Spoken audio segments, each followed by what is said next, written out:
Yeah, hi, I'm Henry. I go to Skidmore. I'm a senior, classics major, musician, and that's kind of all you need to know about me. What did you just do? What did I just watch? I just performed. I did a set of my own music with my band, Henry, Raker, and the Fun Guy. I think it went really well. I definitely fucked up, or I definitely messed up a lot. But yeah, it was so much fucking fun, dude.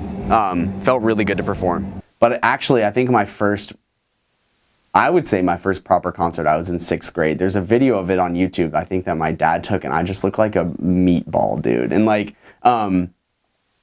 just went there with like my alto sax and like playing with it, because it was like a local venue in town, was like, yeah, your 6th grade jazz band can play here. And so we played, and I think that was my first one, because there was people there that weren't necessarily, I don't know why the hell strangers would come to a 6th grade jazz band concert. And I don't even remember if there were any strangers, but I like to think that there were. I remember being scared shitless. I didn't know what the hell I was doing. Like, I could barely read music at that point, and I was on and it probably was just like a very small crowd, but to me, I was a small dude, like, like proportionally, it was like big.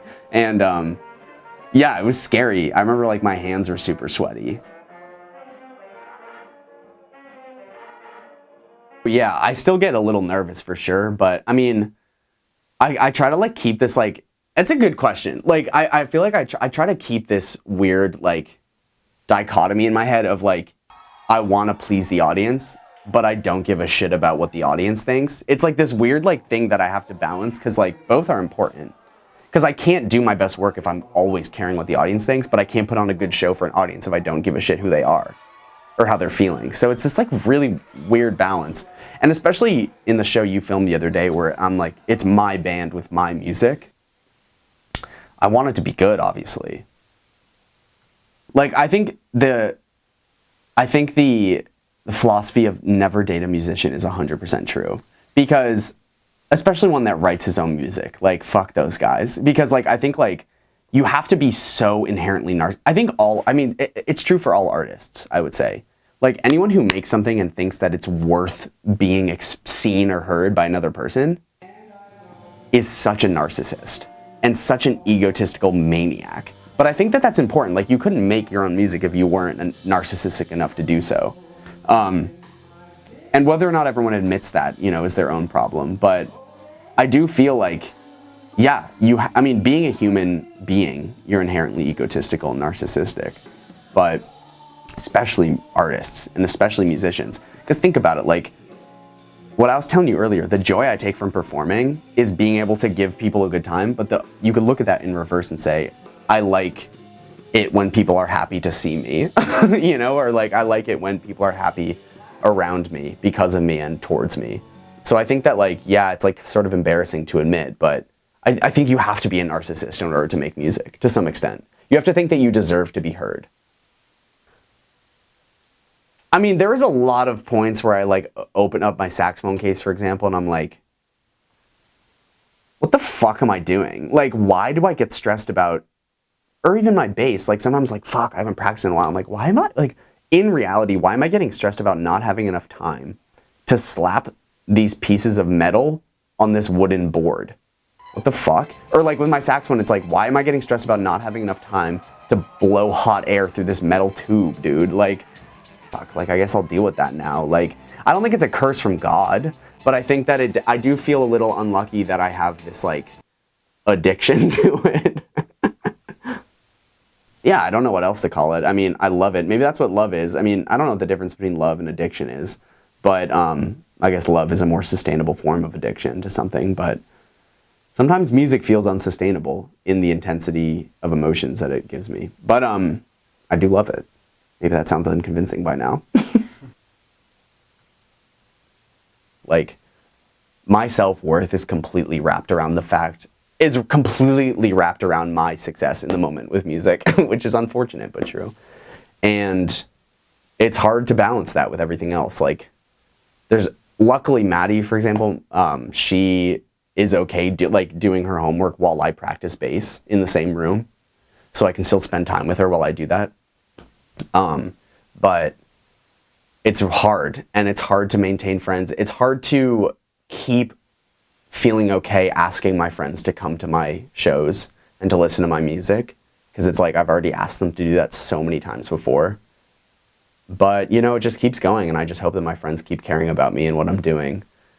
It's lonely for sure. Like, I mean, we talked about this on the stairs a little bit. Like, when you really are trying to get good at one thing or practice one thing really hard, like, you have to turn yourself into a hermit, and you have to not talk to anyone for a while and like really isolate yourself. But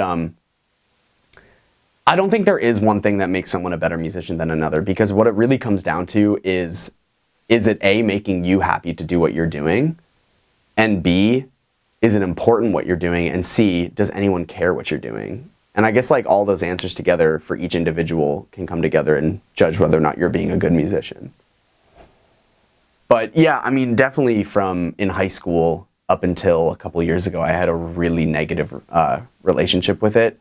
And I made a point to stop, you know, doing any public music and putting out anything sort of right before the beginning of, right at the beginning of quarantine, because I realized that one of the biggest reasons I was doing music and trying so hard at it was for validation and not for love of it, which is something that I've been working on ever since. And I spent all of quarantine, I essentially stopped playing saxophone and just started playing piano because it was foreign to me still. And I got really into like Bach because he wrote these, first of all, his music is insane. It's so good.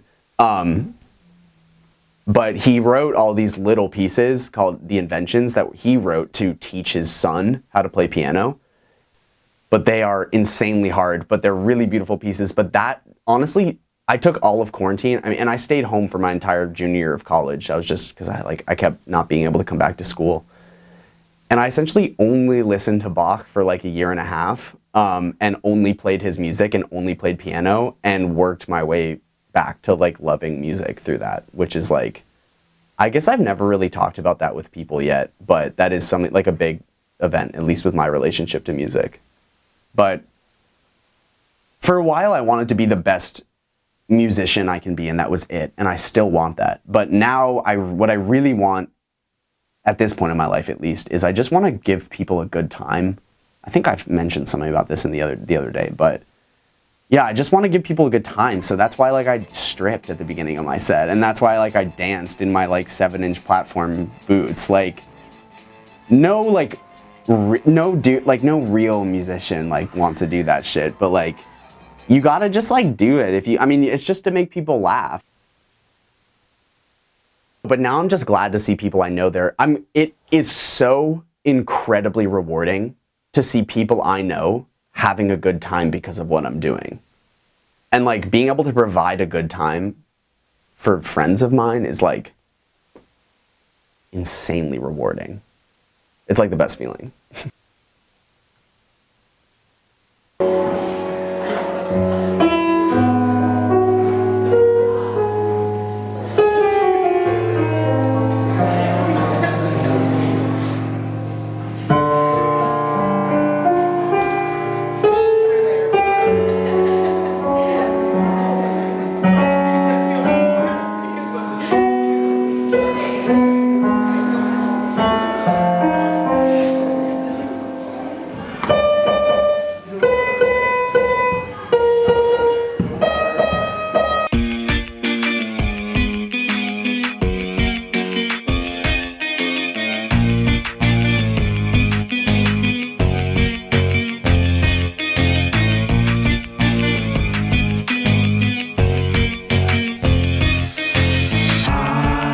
Cry 'cause I smell alive. No, no, no.